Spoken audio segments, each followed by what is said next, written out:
নমস্কার বন্ধুরা, প্রভু যীশু খ্রিস্ট ইউটিউব চ্যানেলে একটি ছোট্ট কাহিনী শুরু করছি।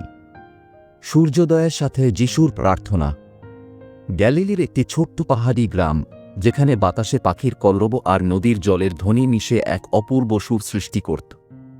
সেই সুরের মাঝেই প্রতিটি সকালে সূর্য ওঠার আগেই এক ব্যক্তি নিঃশব্দে জেগে উঠতেন। তিনি ছিলেন যীশু খ্রিস্ট। লোকজন তখনও ঘুমে, চারদিক নিস্তব্ধ।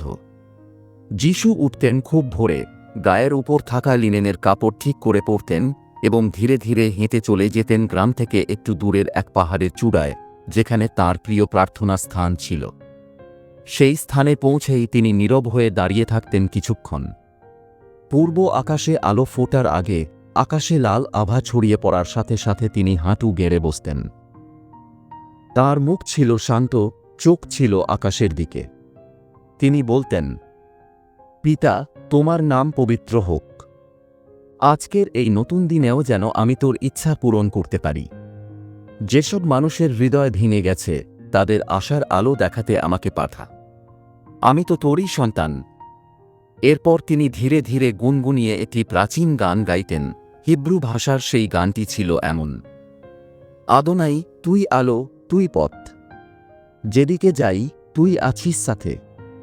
সকালবেলা তোকে ডাকলে তুই আশীর্বাদ করিস আমাকে। এই গানটি গাইতে গাইতে তাঁর চোখে জল আসত, কারণ তিনি জানতেন যে দিনের পর দিন তাঁর পথ হবে কাঁটা ভরা, কিন্তু তাঁর হৃদয়ে ছিল আশার দীপ্তি। প্রার্থনা শেষে তিনি চুপচাপ বসে থাকতেন। পাহাড় থেকে চারদিক দেখা যেত, গ্রীষ্মে হলুদ ধানের মাঠ, শীতকালে শিশির ভেজা ঘাস। সেই সৌন্দর্য তাঁর মনে ঈশ্বরের করুণা স্মরণ করিয়ে দিত। তিনি বলতেন, হে পিতা, এই পৃথিবীর প্রতিটি ঘাসপাতাও তোকে মহিমা দেয়। আমিও যেন তেমনি তোকে গানে, প্রার্থনায় আর ভালোবাসায় মহিমা দিই। যিশুর প্রার্থনার প্রভাব। এক সকালে এক কিশোর ছেলেও পাহাড়ের পেছনে লুকিয়ে বসেছিল। সে দেখছিল যিশুকে। তার নাম ছিল ইয়োহান। সে অবাক হয়ে যিশুর প্রার্থনা আর গান শুনছিল।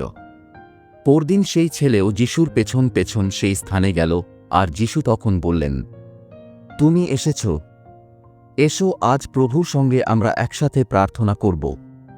ইয়োহানের চোখে জল।